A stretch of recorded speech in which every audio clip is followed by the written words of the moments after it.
The Beefsteak Raid was a Confederate cavalry raid that took place in September 1864 as part of the Siege of Petersburg during the American Civil War. Confederate Maj.Gen.Wade Hampton led a force of 3,000 troopers on what was to become a 100-mile ride to acquire cattle that were intended for the consumption of the Union Army. Background: always lacking in supplies, the Confederate forces that were defending the capital of Richmond were beginning to run out of food. A report by General Robert E. Lee on August 22, 1864, stated that corn to feed the Southern soldiers was exhausted.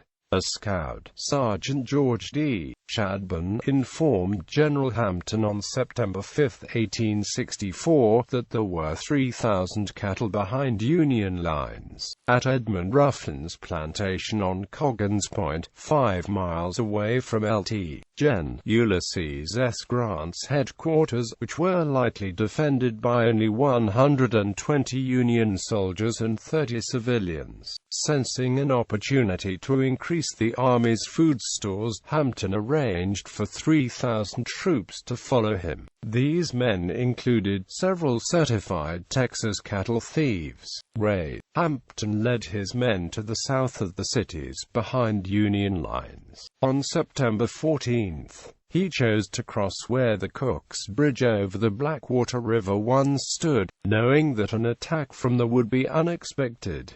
He had some engineers reconstruct the bridge. At 5 a.m. on September 16, Hampton's force attacked with a three-pronged strike with the center directed toward the cattle. Hampton's force captured more than 2,000 cattle, along with 11 wagons and 304 prisoners, leading them back to the Confederate lines at 9 a.m. on September 17.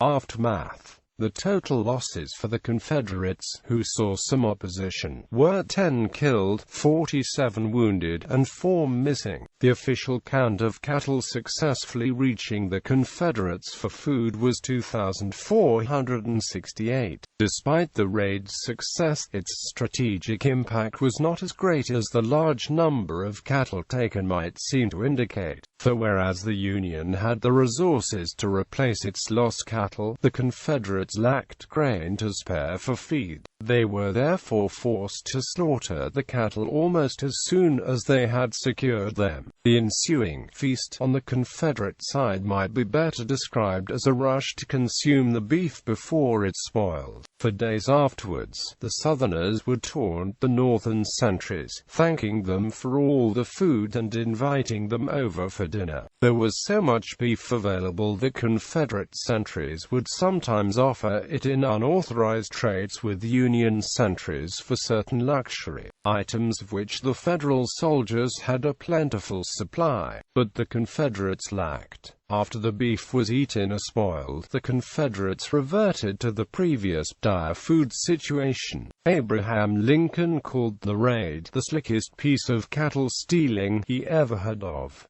General Lee's adjutant Walter H. Taylor said it made up for the loss of the Weldon Railroad, a claim most historians consider to be overstated. A fictionalized depiction of the raid is featured in the 1966 film Alvarez Gully. The Prince George County Historical Society holds an annual steak dinner on the anniversary of the Beefsteak Raid to commemorate the event.